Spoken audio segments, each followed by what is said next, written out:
తెలంగాణలో సర్పంచ్ల పెండింగ్ బిల్లుపై మంత్రి సీతక్క హాట్ కామెంట్స్ చేశారు. సర్పంచ్లకు చెల్లించాల్సిన బిల్లులను గత ప్రభుత్వం దారి మళ్లించిందని ఆరోపించారు. మొత్తం 1200 కోట్ల రూపాయల బిల్లును దారి మళ్లించారని మండిపడ్డారు. ప్రస్తుతం జీతాలు పెన్షన్లు ఇచ్చే పరిస్థితి లేదన్నారు. ఎప్పటికప్పుడు సర్పంచ్ల బిల్లులను చెల్లిస్తే ఈ పరిస్థితి వచ్చేదే కాదన్నారు మంత్రి సీతక్క. సర్పంచ్ ఎన్నికల నిర్వహణ ఇప్పట్లో సాధ్యం కాదని, త్వరలోనే అన్ని సమస్యల్ని పరిష్కరిస్తామన్నారు. రాష్ట్ర నిధులను తమ ప్రభుత్వం ప్రజా సంక్షేమానికి వాడుతుందని, ఒక్క రూపాయి కూడా సొంత ప్రయోజనాలకు వాడుకోవటం లేదన్నారు మంత్రి సీతక్క.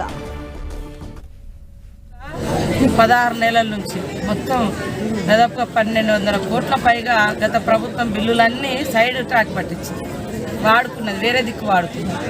ఇప్పుడు మేము వచ్చినాము, జీతాలు ఇచ్చుకోవడానికి కూడా అక్కడ ఏం లేదు వాస్తవానికి. అవన్నింటిని కూడా సరి చేసుకుంటూ కనీసం 5వ తారీఖు లోపు ఉద్యోగుల జీతాలు ఇవ్వడము, పెన్షన్లు ఇవ్వడము ఇప్పుడు కార్యక్రమం. మీరు ఇది ఇస్తాన్నారు, చేయలేదు అంటారు. మేము ఎక్కడ కూడా ఒక్క రూపాయి కూడా రాష్ట్ర ప్రజల యొక్క ఆస్తులను కానీ అంటే ప్రభుత్వం యొక్క డబ్బును కానీ మా సొంత ప్రయోజనాలకు, మాకు ఇష్టానికి, మా నచ్చిన అంటే కట్టడాల కోసం మేము ఎక్కడ కూడా వాడలేదు.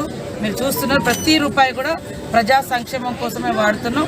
ఖచ్చితంగా దశల వారీగానైనా వాళ్ళ కష్టాలు తీర్చాలని మేము ఆలోచనలో ఉన్నాం.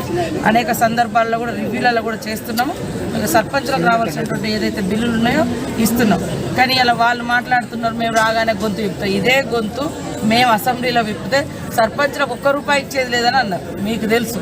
ఇప్పుడు ఇక్కడ ఉన్నటువంటి నాయకులు మేము అడుగుతాం. ఆ డబ్బులన్నీ కూడా ఎప్పటికప్పుడు వాళ్ళు స్టేట్ ఫైనాన్స్ వచ్చినటువంటి ఏవైతే ఉన్నాయో అవన్నీ వాళ్ళకి ఇచ్చేస్తే